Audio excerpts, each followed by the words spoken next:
Hey, hey, hello everyone. Welcome. Just trying to get everything together for the call, making sure that we are recording so that we can get everybody the replay. How are you feeling right now on a scale of 1 to 10? Where is your energy level? Are you at a 10 being the highest? You're pumped, you're stoked, you're excited? Are you more at like a 1 where you're like, I'm here, I'm not really feeling it? Where are you at? I want to hear it in the comments. Where are you at? Denise is at a 7. I love that. Energy is everything. And, if you've been around me, Becky's at a 5. If you've been around me long enough, then you know that I always talk about our energy levels and our states. And one thing that I have learned along this journey is when we are in a high state, when we are in an energetic and just high state, then we take things in better. So if we're trying to learn from a state where we are highly energetic, we are feeling good, then we take things in better. If we take things and learn from a low state where like we're hunched over, we're slumped, maybe our posture's low, we're just not feeling it and vibing with it, then we don't learn the same. And so energy is something that we can change ourselves. We can get ourselves into a better state. And so we can do that simply by doing one thing. We can do it by doing 3 things, but the quickest way to change your state is to change your physiology. So one thing I like to do before I jump on a call is I like to move my body. I love to have a dance party. If you follow me on social media, you know I love a dance party. Maybe you like doing jumping jacks. Maybe you like to just sit up straight, right? If we just sit up straight, we have our heart open, we put a smile on our faces. We are literally telling our body, changing our physiology to say, I am ready. I am pumped. Okay. So if this is your first time meeting me, like maybe you just saw this book club, you were invited to it, and you were like, oh my gosh, what is this about? I'm Amanda. I know a majority of you are very familiar with me. That's why you're here. My name is Amanda. I am a health and wellness coach, and I am also a life and performance coach. And why I decided to do this book club this month is because, along my own journey over the last 8 years of growing, of trying to become healthier, trying to become better, grow in my relationship, in my walk with God, be a better mom, and that's in the last like 6 years, be a better friend, be a better human being. I had realized that there were just areas in my life where I continued to feel stuck. I was not reaching goals that I wanted to reach in my life. And I really was like, what is the barrier? Why do I continue to feel so stuck? And I was introduced to my mentor, Josh, whose book we are reading this month, The Best Version of You. I was introduced to him, gosh, it was probably about 6 years ago. I remember I was pregnant with Raphael, and he had spoken on a call that we had with our team, with my upline team in my health and wellness business. And I was like, okay, like this guy there's something different about him. It was so unlike any of the teachings and trainings that I had been a part of, where people were just shoving information down your throats, where they were like, learn this, do this, do this, do this. And it was more like asking questions. And it was really diving into our mind. Some of you may know this, but I am a psychology major. I actually have a degree in psychology. And I have always been fascinated with the human brain, with human behavior, and why people do what they do, or maybe why people don't do what they want to do. And when he started speaking, I was like, this is right up my alley. Like, you want to talk about brains, you want to talk about human development, you want to talk about human behavior, like, let's go. And immediately, I was like, I want to learn more from him, and I want to like learn more about this. And I have been working with him in different capacities over the last 6 years. And he and I had been talking last year. I work with another mindset coach, Brad Bizjack. I'm sure you guys have heard me talk about him a lot. And Josh and I were talking, and he was like, friend, like, have you thought about life coaching? And I was like, I have. I was like, this is just not a good time for me. And he and I had continued talking, and I was learning from him. And like 3 months ago, 4 months ago, I messaged him and I was like, hey, listen, like, I want to do this. I want to go in. I want to become a life coach. And I really want to help women get unstuck because, I know not only from my own experience, but from talking with women over the last 8 years that we can do all the things, we can take all the actions, but if we don't get it right up here, then we're literally just putting band-aids on broken bones and trying to go, okay, now it's healed. And true like change really comes from our mind. And I know that for my people who are here and are Christ followers, that the Bible says that we are transformed by the renewing of our minds. And so I was like, that is where I feel like, for me, that's where I needed that own growth. That's where I needed to find that change if I was ever going to make lasting results in my life. And as someone who just sees this need in this world, I was like, I want to learn how to help other women, other Christian women get unstuck and find victory in their lives. And so I went all in and got certified as a life and performance coach. And now I'm currently working on my master coach certificate with Josh and with Mark. And so this book really was something that I was like, if I could give a gift to people to say, like, this is what will help you, that was like, okay, I'm giving you this gift, because I think that this book really can come into your life no matter where you're at. I know that on the cover, it says how to coach yourself and others to the next level of success. Well, success can be in lots of different areas. And so if you're a mom, coaching yourself through the hard spots of motherhood, learning how to coach your family, when you have friends, when you have a business, all these different things, taking control of our minds and learning these things that we are going through in this book are going to be so beneficial to you. And I know that they've helped me, and I just wanted to bless y'all with this gift. And so my vision for this book club was really to go through this together, but to help you identify the heart voice, the head voice. What are those areas where maybe you're feeling stuck in, and how you can take what we're learning in this book and really apply it. And I wanted to show you true coaching in action. And so at the end of every call, like, my goal is not to be on here talking a whole bunch and teaching, because you have the book, right? You're reading the book, you're going through the book, you're answering the questions. My goal is just to kind of share some of my biggest takeaways, and then, which could be different from yours. And if you have takeaways, throw them in the chat. Like, I want us to be able to be open. And if I'm learning something and you were like, oh my gosh, like, that totally applies to me, or I read this and I saw this in a different way, like, there's no right or wrong, right? We're all at different seasons and stages in our life.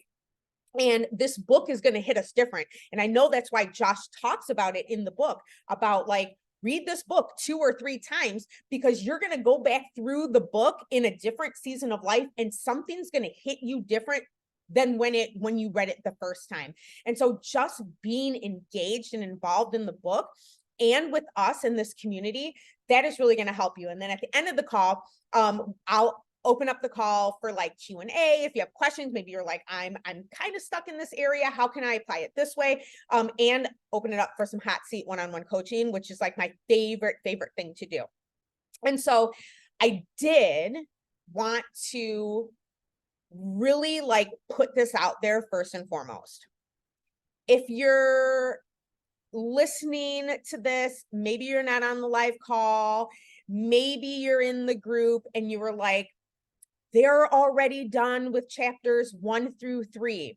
And you start to feel like, I'm behind. Maybe you're saying like, I'm behind. I'll never catch up. I just want to really just give you permission to release that weight off your shoulders. You are exactly where you are meant to be right now. This book, this group, this isn't to add something extra to your plate, right? This is to enhance your life. And so if you were like, I'm not caught up, I want you to take a minute and I want you to think, is this voice coming from my head? I feel stuck. I'm not caught up. I might as well just quit. I want you to think, is that coming from my head or is that coming from my heart? And if you've read chapters 1 and 2, then you know about the head and heart. We'll go into that. But I really want you to just give yourself permission to be where you're at right now and to know that it's okay. There's no rush. This book is here forever. This group is going to be here. These calls you'll get, you're where you're meant to be. So just take a breath, stop for a minute, dive in when you can, read what you can. There's no push. So let's get into it, shall we? All right, let's jump right into chapter 1. Chapter 1 was all about the law of ownership. And for me, you know, I got to put on my reading glasses, friends. Chapter 1, for me, when I learned the law of ownership, and I had read John Maxwell. Any John Maxwell fans on here? Anybody read John Maxwell? The 21, I know Denise has, the 21 Laws of Irrefutable, I think the one was leadership. When I read that book and I read the Law of the Lid, I was like, okay, I totally get that. Then when Josh took that and turned it into, kind of coined it into his law of ownership, boy, was that that was a game changer for me, because I realized that I had to take extreme responsibility for things that were going on in my life, whether they were good things or whether they were bad things. And I think when we're able to step into that place where we can take that extreme responsibility, it really gives us freedom. And one of the things that I want to caution when we go into the law of ownership and taking that extreme responsibility, it's very easy for us in our humanness to start to take that law of ownership to a negative place, to a negative headspace, and say things like, well, if I would have done this, maybe this wouldn't have happened. And we start to blame and shame ourselves. That is not what we want to do when we step into this law of ownership. What we want to do is we want to see ownership as really an opportunity to learn, right? Asking ourselves questions like, what is this teaching me right now? When we can start to come from it from a place of learning instead of a place of blame or shame, that's when we start to take the law and use it to our advantage. You may see, and you may notice in your own life that there are people in your life that do not have ownership for anything. I mean, let's just be honest, right? You may see people in your life that are constantly in victim mode. That is not owning up to your responsibilities and actions. And what the law of ownership is it's not saying that bad things aren't going to happen. And it's not saying that the bad things that do happen are necessarily your fault, right? There are things in our life that happen that we can't change. But what it is saying is that when something happens, whether it's good or bad, can we learn the lesson from it and take those things from the past, learn from it today so that we can apply those lessons and apply the things to our future, right? The law of ownership should empower us to live in a place of victory and not create more victimhood. Josh said on page 13, he said, I have to take ownership for where I am, but also where I eventually want to be. So really, it's realizing and recognizing, okay, I can't change the past, but I can learn from it and I can tweak and I can change today so that I can do things differently and get the results that I want tomorrow. And if we embrace this book from a place of, okay, this is a lesson where maybe I need to learn from, like this happened as you're reading the book, he's going to bring up some examples. You may have your own examples that come up in your mind. And instead of that head voice, that voice of negativity coming in and trying to shame you or blame you, or, that self-judgment, stepping in and saying, okay, what can I learn from this today? Right. And then getting into the habit of asking ourselves, like, what is this trying to teach me? What can I learn from this that will make an impact on my life as I move forward through it? And taking ownership, Josh said this, and I think this really resonated with me too. He said, taking ownership also means not getting so attached to the results that we want today that we miss out on the chance to learn the lesson we really need to learn to get the results we want tomorrow. And really that ties into trusting the process. I know for me, that part of the chapter hit really hard because there's been times I can tell you lots of times, but one time in particular, like as a mom, I know that I'm not where I want to be as a mom. Like I see all these other moms out there and I'm like, boy, they're crushing it. They're rocking their lives. Like they're happy, they're joyful all the time. And I'm going through like maybe a dark moment or, maybe a really challenging moment with my kids. And I'm like, well, I want to grow here and I want to be here and I'm trying to make my way there, but I get so attached to those results that I don't actually stop and look at the beauty of what's going on around me along the way. Trusting the process is really going to help us to go, okay, maybe, I think Joyce Meyer said this quote. She said, I may not be where I want to be right now, but thank God I'm not where I used to be. And when we're able to trust the process and realize that, okay, this is where I'm at, this is where I want to be, I am trusting that I will get there. I know that I'm not where I should be, but I know that I'm going there and it's going to happen. And I know that Becky said, just saying the word trust puts a trigger on it. And again, like those issues, like everybody comes from a different place, right? Trust issues. When your trust has been broken, it's harder to step into that heart voice, right? Because here we are, and we know that there's things that have happened to us. And so being able to trust the process is something that's not going to just happen overnight either. Sometimes, and as we go into this, actually, that's kind of a great segue. Thanks, Becky. Going into the head versus heart, we all have these experiences. We all have things that have happened to us that really have left a mark on how we think and how we believe. And it's not going to take one phone call or reading a book one time or, 30 days or, a month or even 60 days to really rewrite the things that we have experienced and in our thought patterns. It's going to take time. And the beautiful part about this and learning how to do this and really the self-coaching is that you get to do this over and over and over again, where you're just constantly doing this with yourself. And then it becomes more easier. Then it becomes like, wow, okay, I noticed that I'm having this thought.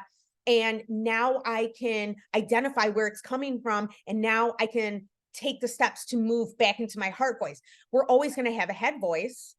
It's never going to go away. But what happens is we get to pull in and draw on that heart voice. So when that head voice does come up and it's full of that negativity or that shame or that doubt or that fear, and it's coming from this place of scarcity, that we can say, okay, this is my head voice talking. What do I need to do to get back into my heart voice? And in chapter 2, that's where Josh really introduced the because affirmations. And we'll talk more about that. And so heading into chapter 2, this is such a great like convo. I love that. Denise said, yes, coaching ourselves. Yes, absolutely. Literally self-coaching ourselves. Chapter 2 really dives into the head versus in the heart. And the quote that he started with is, that famous quote by Aristotle that says, we are what we repeatedly do. And personally, I realized when I started my journey that I was repeatedly doing negative things like, give me a high five, raise up your hands if you're on video and you're like, yeah, me, drop it in the chat, like me.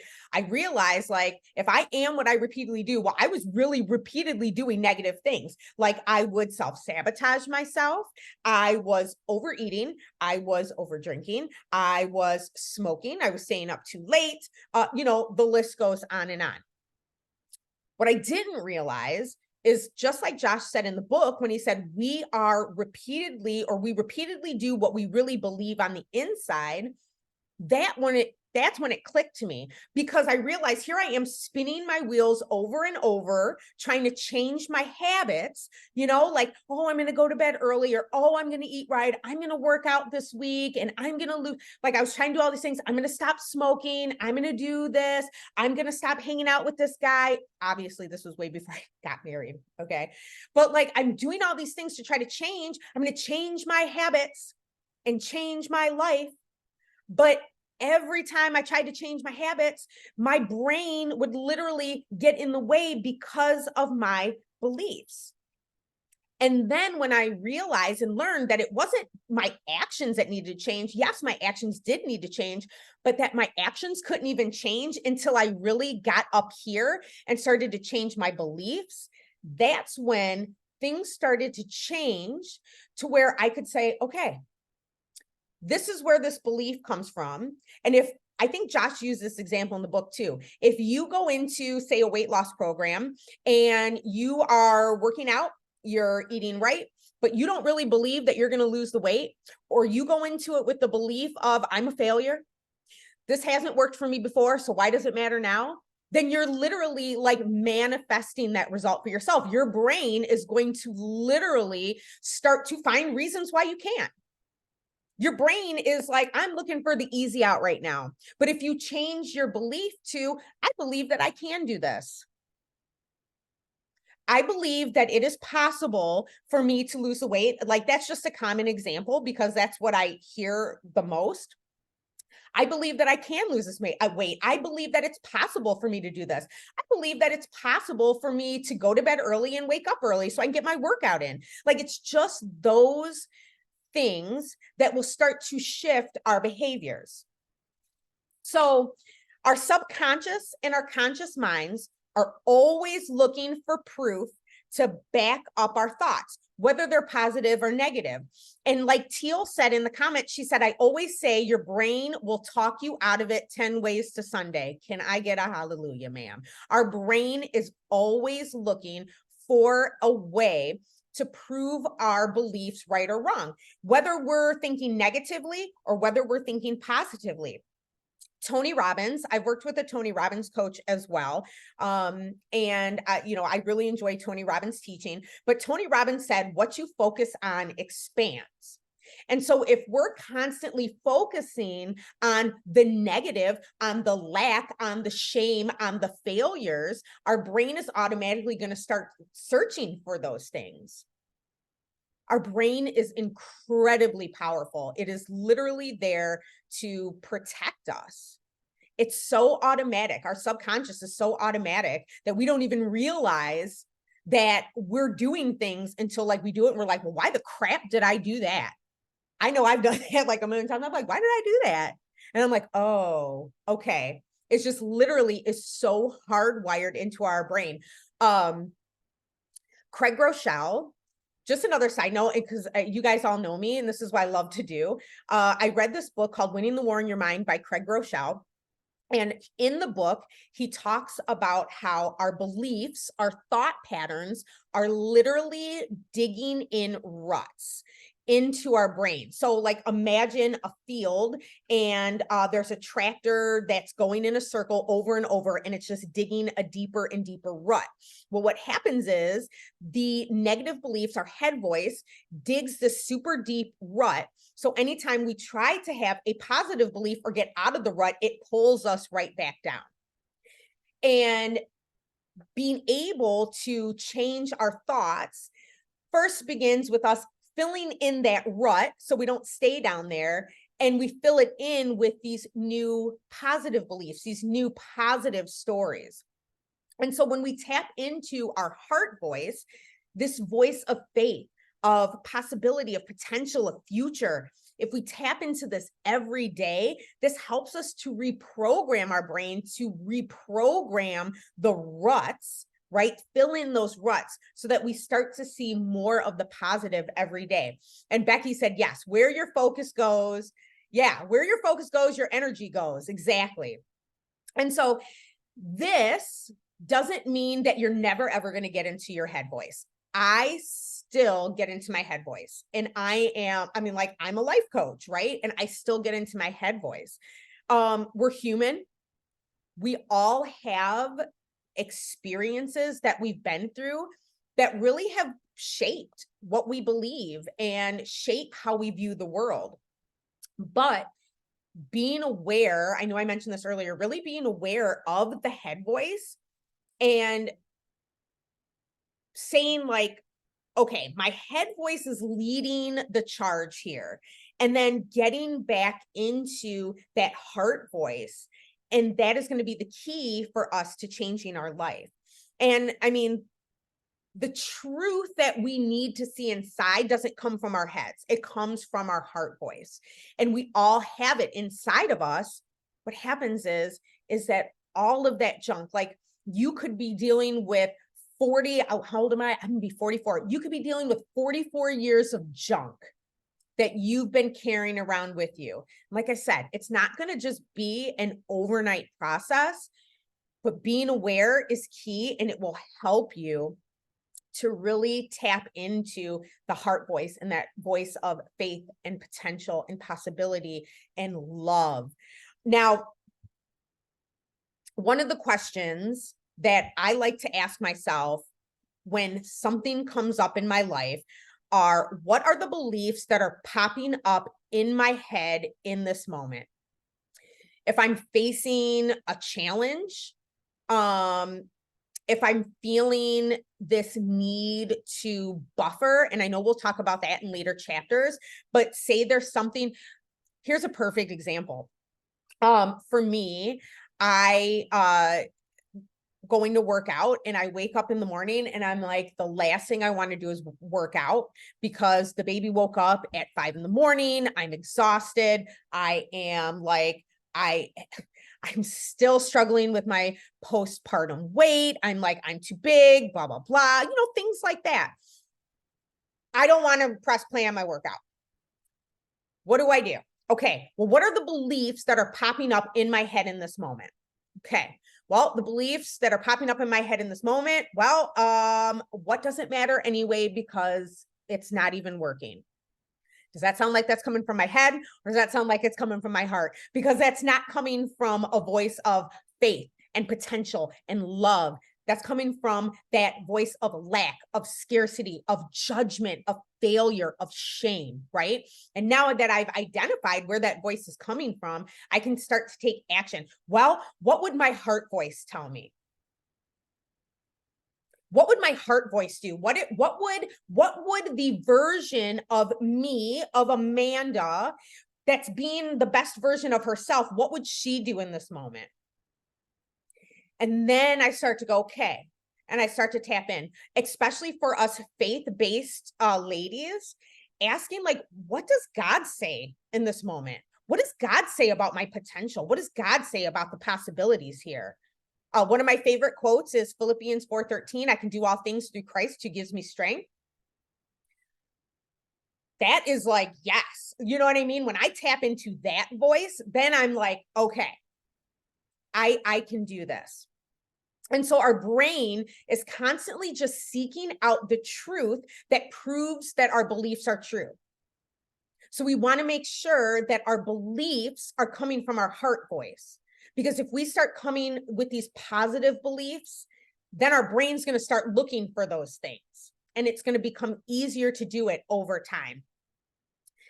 Now let's get into because affirmations, because I think this is like so important. And I don't know if anybody else out there is like this, but have you ever said an affirmation over and over? Like one that I used to do a lot is I'd be like, I am $1 million earner. I am 130 pounds and I am fit and I was like, you would say it over and over again. And then you look in the mirror, right? And you're like, that's not true.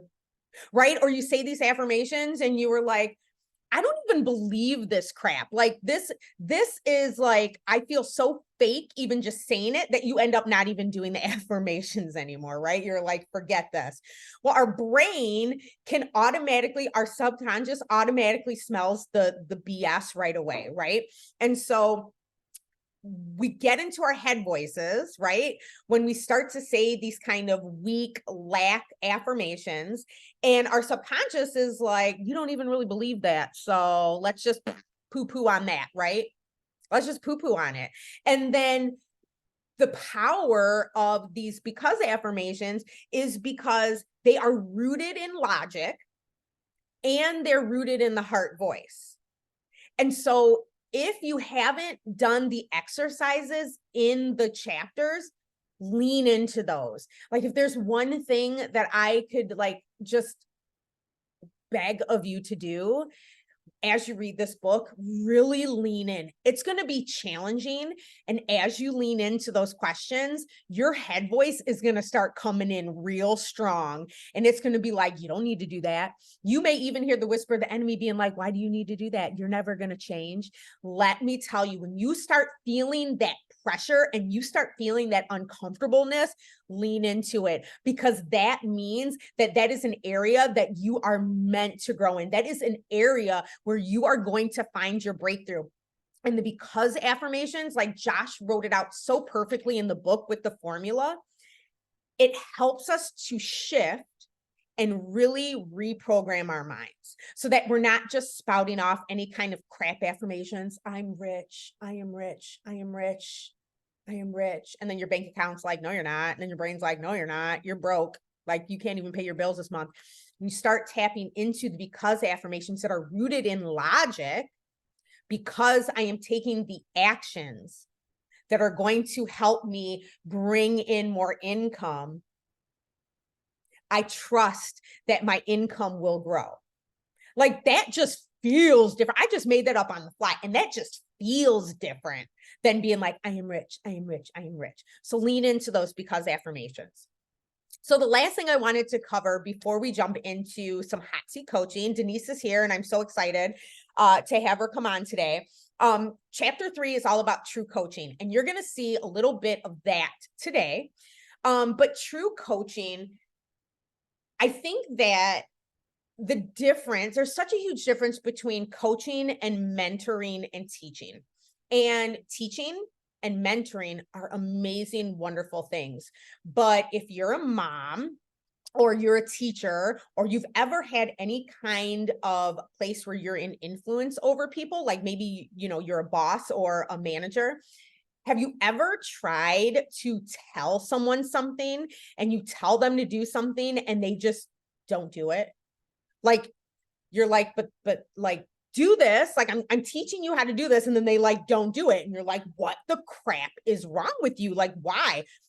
Because a lot of times for most people, they don't need to be mentored, or they may not even be in a place where they can be mentored because they have all those head beliefs going on. They have so many limiting beliefs going on that you even instructing them to take action is like a huge no-go for them.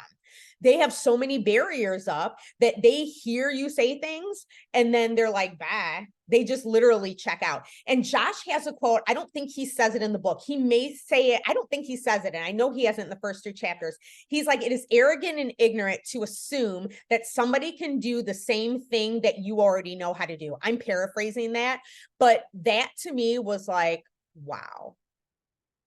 Like, I try to teach people things, even my own kids, and they're not going to do it the way I want to do it. And they may not even be able to be there to do it. So true coaching is important because it's just the art of asking questions, right? We're just asking questions to help ourselves find our heart voice if we're self-coaching, or we're helping other people find their heart voice, right? And the trick is, and it's not really a trick, but it's just about being curious.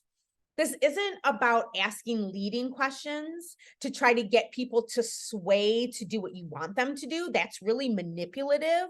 But this is about asking questions to help them tap into their heart voice, or help you tap into your heart voice.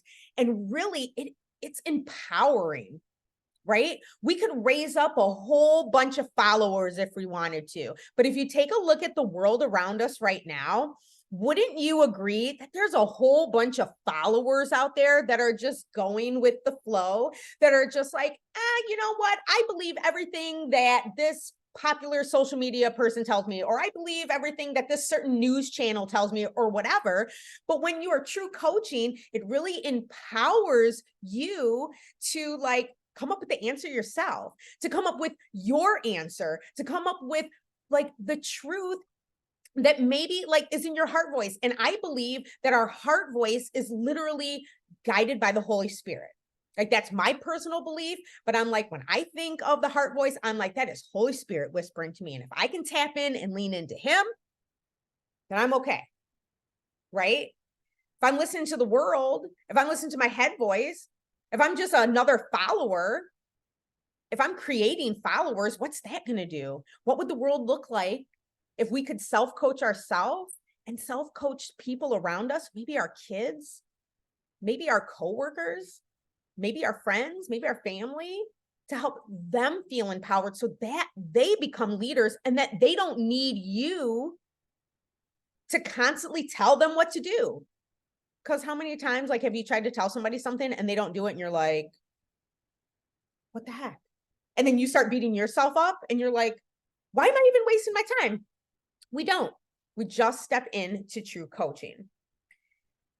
Teaching and mentoring absolutely has its place, but true coaching allows people to really hear their head voice and how it's affecting them and manifesting the results that they are continuing to believe.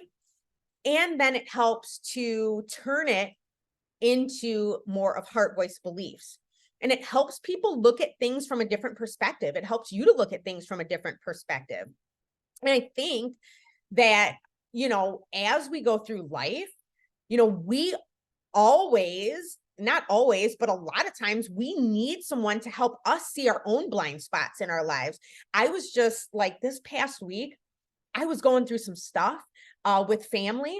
And I was on my coaching call, on my master coaching call on Friday. And I was like, I'm just really stuck on this. And which is why I pay for coaching for myself. I'm part of a mastermind because I was like, I'm feeling stuck in this area. And there are certain times you're not going to be able to self-coach yourself, where you're going to need someone to come in and help you, because sometimes our head voice is real strong.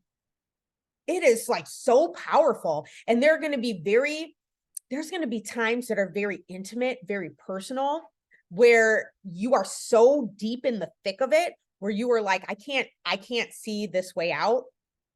And you're going to need someone to actually help walk through it with you. And somebody else is going to need that from you too. And not everybody's going to want to be coached. Not everybody, you shouldn't coach everybody, right? Like, you probably don't want to always coach your husband. I don't coach John, right? Like, sometimes I'm like, most times I'm just his wife. There's going to be times where you don't always want to coach your kids, but in those times where you're like, hey, like, is it cool if I like slap on my coach hat for a minute? I did that with my sister. I was like, hey, I can totally just let you dump and just listen to you and be that voice for you or be that ear for you. But like, do you want to see a different way of thinking about it? Is it okay if I put my coach hat on? She was like, yeah, you know what? Like, I'd like to do that. And she was like, wow. So not everybody's going to want to be coach, and you don't have to coach everyone. But really it's another tool in our tool belt, I like to say. And then the best part about true coaching is that you can use this with yourself, with other people around you, and you don't have to be an expert, right? Like, I feel confident coaching someone in relationships. I feel comfortable coaching people through grief, like with child loss, even though I've never experienced it myself, because I'm not coming from a place of sharing my advice or information or tips with them. I'm coming from a place of curiosity to help them find the answers for themselves. That just feels more genuine and is just has more integrity, right? Than trying to coach someone like Josh. When he started his business, he was coaching 7-figure earners, and he was not a 7-figure earner himself. And it would have been such a huge lack of integrity for him to be like, well, I can coach you on how to create a 7-figure business, if he wasn't doing it yet. But because he used true coaching, he was able to help those 7-figure earners really find out those head voices and beliefs that were keeping them stuck, and help them find their heart voice, which helped them to create more success. And eventually that helped him create more success. And so that's kind of just what I gleaned from these first 3 chapters.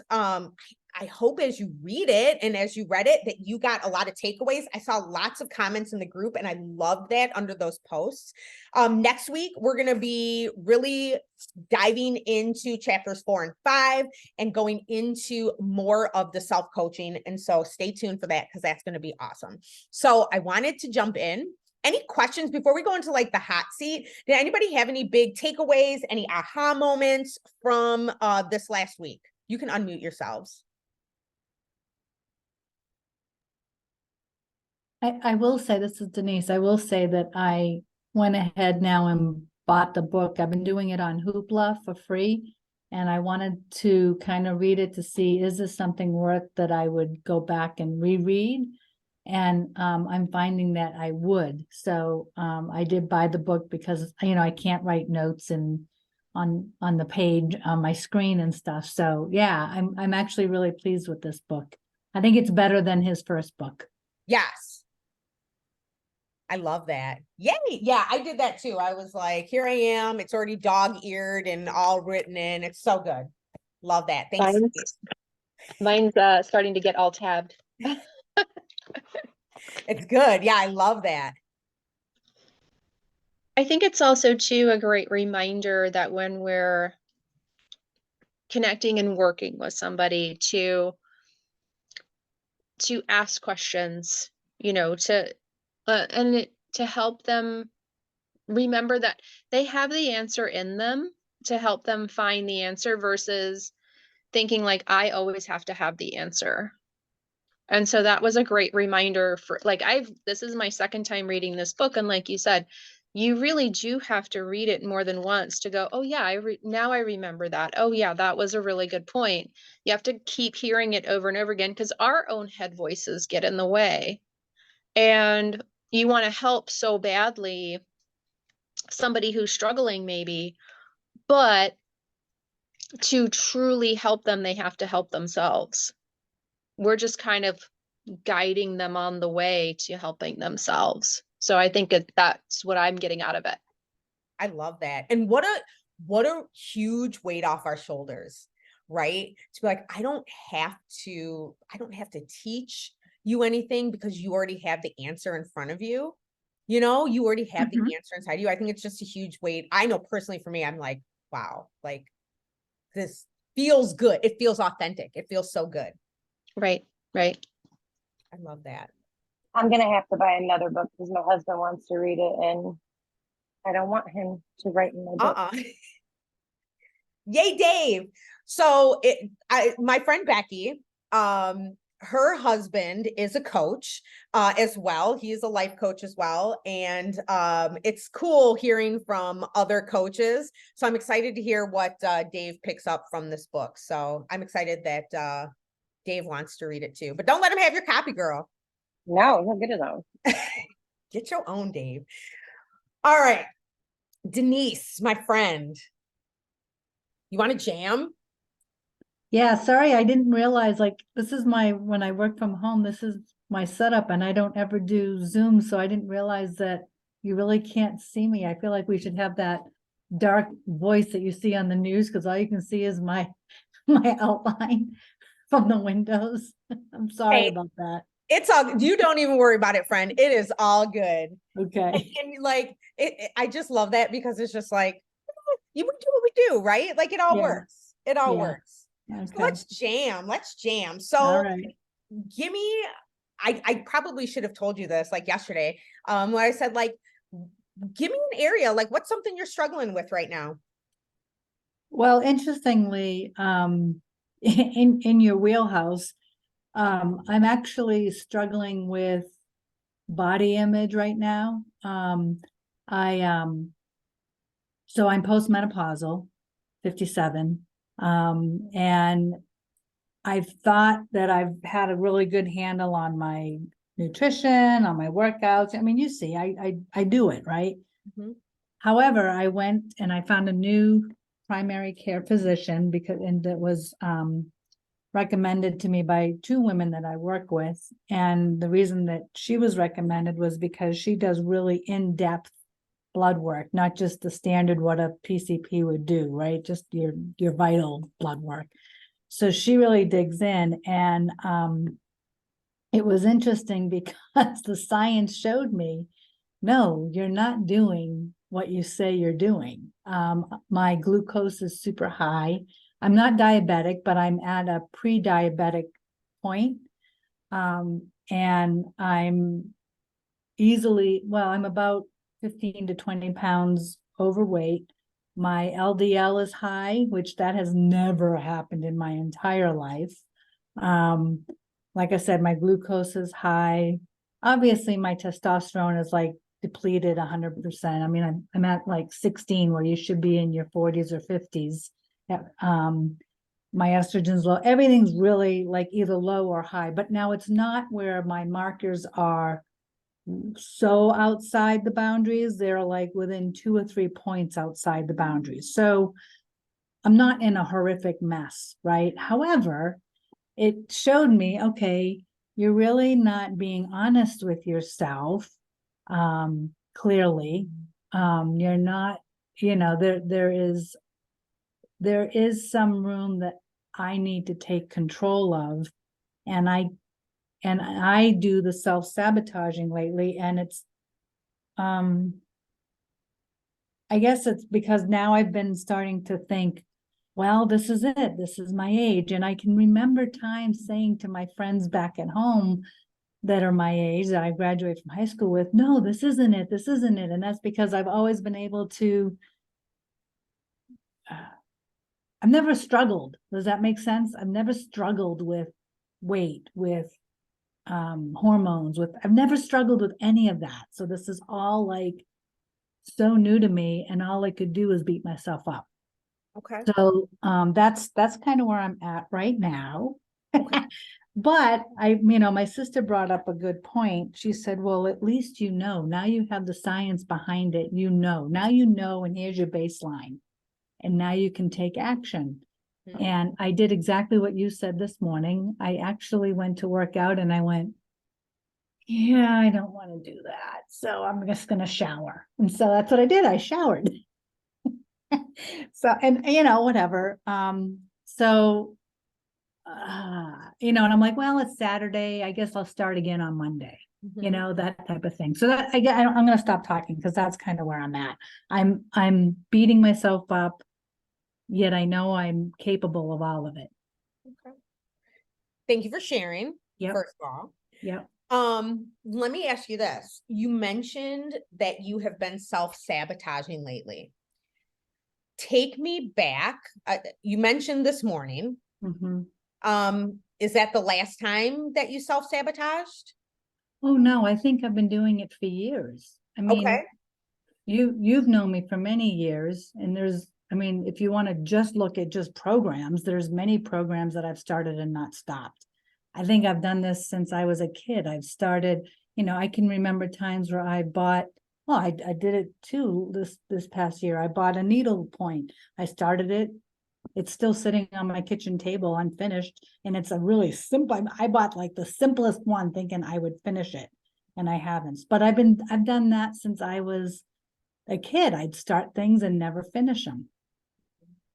So walk me through this morning, because that's pretty fresh. Yeah, Your so, house. Walk yeah, me so this through morning, I went to the gym. I was gonna do it at the gym, because I feel like sometimes if I just go in a room at the gym, I'll do it versus in my basement. Mhm. So I went and I thought that I had left my leggings at work. So I went into my office to get them and I noticed I didn't. So I'm like, oh crap, they're at home and I'm in shorts. And so my excuse to myself was, I don't want anyone to see me work out in my shorts. What if they can see up my shorts? What if blah, blah, blah? And I went, no, I'm just gonna go shower. And so that's what I did. So that's where my thoughts went. Okay. But now in hindsight, I'm like, no one probably would have looked up my shorts and no one probably would have cared that I was just in shorts. But that's not where my mind was at the time. Yeah, Okay. yeah, So let's just look at it this way. The facts are, you went to the gym, yep, you went into your office, realized that you left your leggings at home, yep. and the thought, the belief, right? Like you're going through that moment was, I don't want people to see me in my shorts. What's the problem with that? With people seeing me in my shorts. Mhm. I don't know. I didn't want my butt hanging out of my shorts for them to see. When I squat or do a crunch or whatever I would have to do in that. I don't like my thighs touching together. I don't want them to see my thighs touching. Okay. So you went to the gym. The facts are, went to the gym, went to your office, realized you left your leggings at home, and decided that you didn't want to work out in shorts. So you took a shower. The thought, the story that was going in your head, I don't want people to see me in my shorts, but I don't like my thighs touching. Let's go with that one, because that sounds like that hit you pretty hard. Because Mhm. people seeing your butt, Yeah. maybe that wouldn't be too bad, but I felt a hit when you said, I don't like my thighs touching. Mhm. So when you had that thought of, I don't like my thighs touching, how did you feel? What was the feeling that you noticed in your body when you had that thought? I felt embarrassed. Okay. I felt unattractive. If you could pick the feeling that was the most powerful in your body, which one would you pick? Embarrassed? Embarrassed. Yeah. Okay. So I don't like my thighs touching. And now that thought has created this feeling of embarrassment. Take me through some of the actions. We know one of the actions, right? You're embarrassed. What did you do?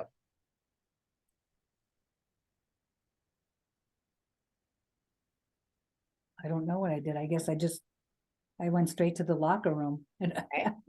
Went to the locker room. Took a shower. I remember you saying that, right?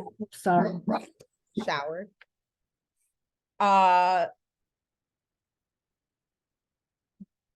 Pretend for a moment that I'm there with you, just as a bird's eye view.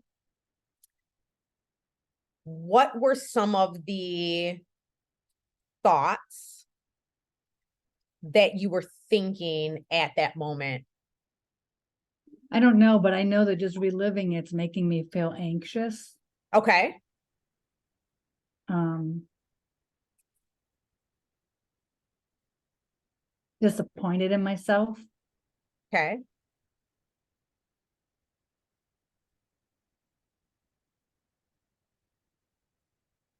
And there were things that you didn't do, right? From this place of embarrassment. You didn't get your workout in, right? Right. Anything else that you noticed that you maybe didn't do from this place? No. Okay. So the facts are you went to the gym, Yeah. went to the office, left your leggings realized you left your leggings at home. You were wearing your shorts. You didn't want to work out in your shorts. The thought, I don't like my thighs touching, which caused a feeling of embarrassment, which then led to actions of going into the locker room, taking a shower, skipping your workout, feeling anxious, feeling disappointed in yourself. Can you see, which, I mean, even now you said, I'm feeling more anxious and I'm feeling more disappointed in myself. Can you see how you are literally manifesting that story, Mhm. right? Mhm. You're literally going back to that story now and manifesting the results Mhm. of not working out. Mhm. Is Hiding. yeah. Yeah. Yeah. Is that something that you would want to think about differently? Yeah. Okay. Well, I ask because, not everybody wants to think about things differently. Yeah. And that's okay, right? It's okay. That's why I always ask, I'm like, do you want to think about it differently? Because Yeah. that's okay. So let me ask you this. Let's go into the heart voice for a minute. Okay. The facts aren't going to change, right? You go to the Right. gym, your leggings aren't there. How do you want to feel in that situation? How do you want to feel? I guess I want to feel confident that it doesn't matter what I look like.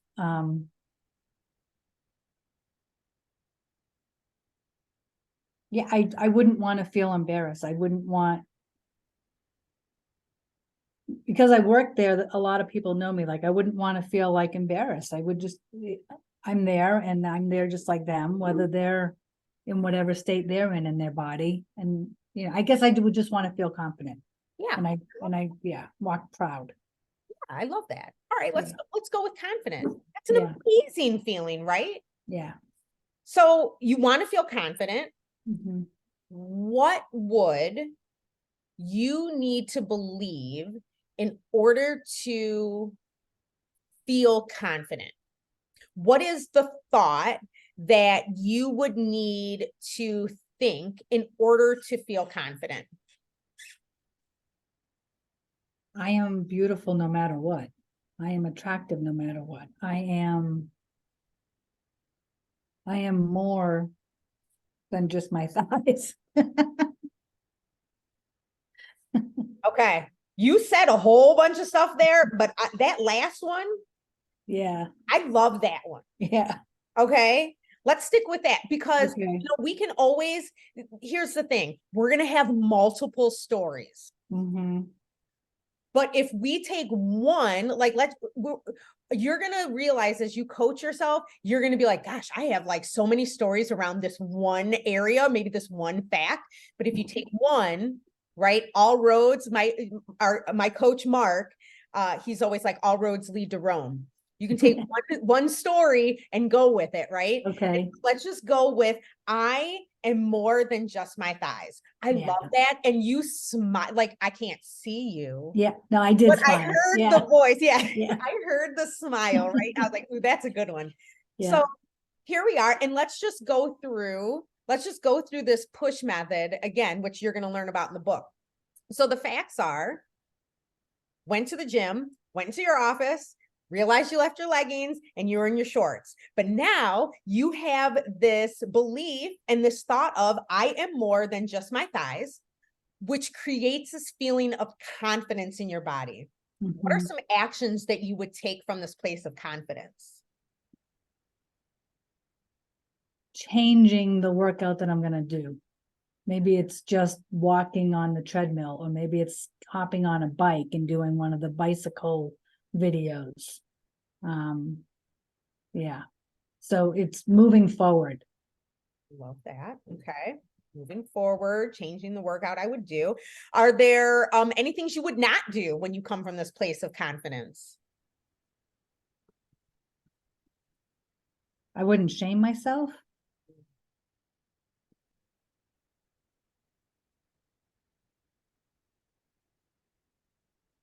And what would you be thinking from this place of confidence? Keep going, who cares? Keep going. Who cares? All right.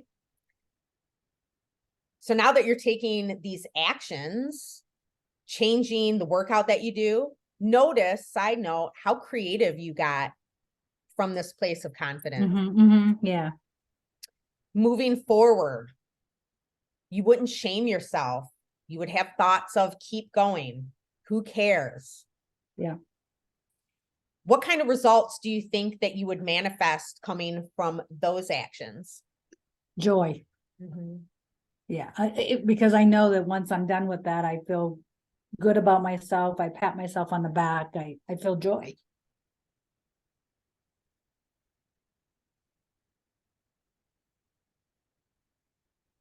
I I love like that. that. So can you see the power of our voices? The Oh, power yeah, of our yeah, and I'm more relaxed now just talking through that. Yeah, I love that. I could tell like you're yeah, sitting up like you do. You Yeah. seem so much more calm Yeah. and relaxed and yeah, I'm like, not tight and anxious. yeah, your Yeah. shoulders are down. I Yeah. love that. I love Yeah. that. So let's create a because affirmation around that, because I can guarantee you that this might happen again. Yeah, This feeling is not going to go away, right? So right, let's right. create a because affirmation around that. And we Okay. got some really good heart stuff, man. That heart stuff was so awesome. And remember, when we're coming from this heart voice, like our because should come from heart, voice, and logic, right?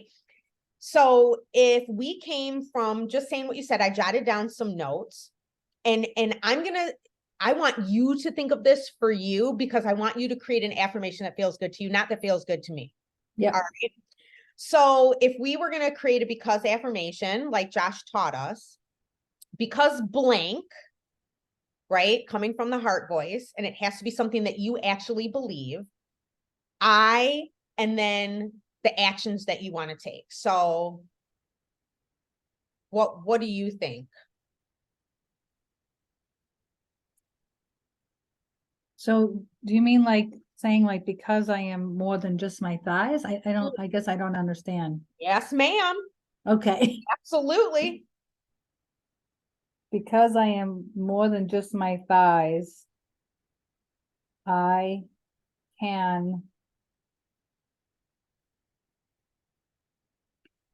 Because I am more than just my thighs, I can. What are some actions that we talked about that you could? I can creatively complete a workout. I don't know. I can. You can play around with this too later. Yeah. Yeah, as you like, because you might need to, think about it, pray on it, whatever. Yeah. I can creatively move forward, move ahead.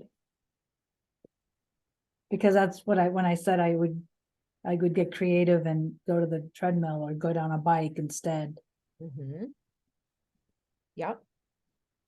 So because I am more than just my thighs, I can, or I am, right? Let's say I am, not I can. Let's say I am, because remember, we want to keep it in the present tense. Oh, okay. Don't want to say like things like I want. I am, right? I am creatively moving forward.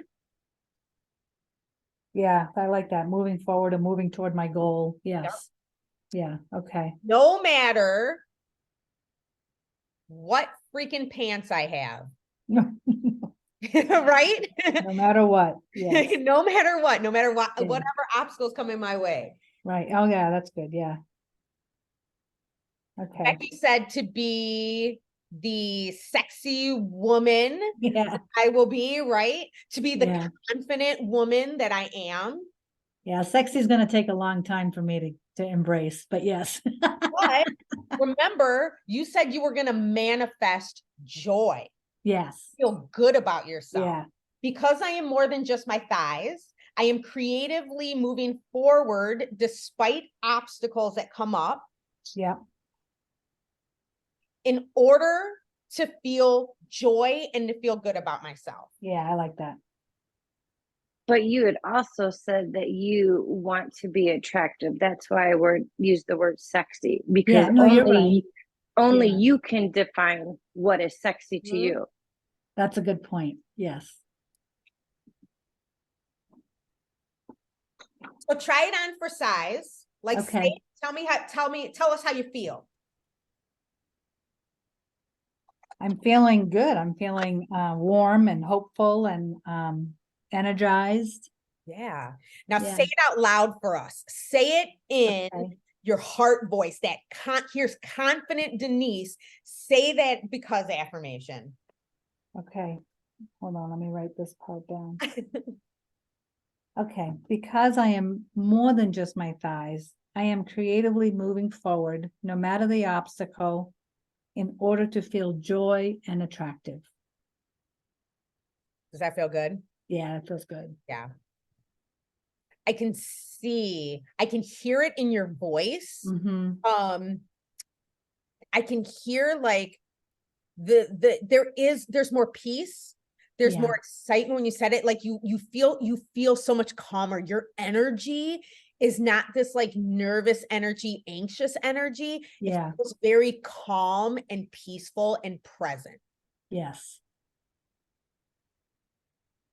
And it Yes. wasn't the Agreed. actions, right? Like we can try to change the action line over and over, right? But Right. until we change our beliefs and our thoughts, that it starts there. We don't want to keep putting band-aids on broken bones, right? We want to like really get to the root, Mm-hmm. and that's where you're going to start to see the power. So even like for the because affirmations, this is something for me. I'm going to take off my coach hat for a minute and put my mentor hat on for a second. For me personally, when I do my because affirmations, it's before I get into that, into that spot where I might get stuck. Like I have some because affirmations around my motherhood, around my health, and weight loss, around my business, around my marriage. So, creating these and using them before you actually get into that situation, that helps kind of like, it's so weird, lube up your brain, right? To dig in that rut before, ahead of time, so that it's more easier to get into that heart voice, to do actions coming from that heart voice. Because I know you, Denise, and I know that you could have willed yourself to go do a workout. You could have been like, I'm just going to do it. I'm going to do it. But then, how many times have we tried to take action from a negative space, right? Yeah. They're crap actions. Maybe Yeah. we put half our effort into it. We don't really, you know what I mean? We don't feel the joy. And if you want to like find joy, you said the result you want to manifest is joy, and feel good about yourself. Would you feel good about yourself if you would have willed yourself into a workout or shamed yourself into a workout coming from that negative? No, I would have been self-conscious the whole time. Yeah. Absolutely. Yeah. Yeah. Absolutely. So that was so good. Yeah, Thank you thank so you. much for like just being brave and bold enough to share this with us. And I think that a lot of people are going to be able to go, wow, this head voice is so powerful, and how what we are learning together is really, really going to help us in the future. So thank you for that. I honor you for that. I appreciate you so much. I love you so much. And Becky, thank you for also like coming in and helping to like pull Thank you. some things out. That was incredible. So we will meet again next Saturday, 11 a.m. Eastern, and we'll do another hot seat coaching. And then we'll go over chapters 4 and 5. Be in the group. I'm loving this. I'm loving just getting to do this with y'all, and to really help y'all see some breakthroughs too. So I will see you next week. Everybody have an amazing and beautiful week.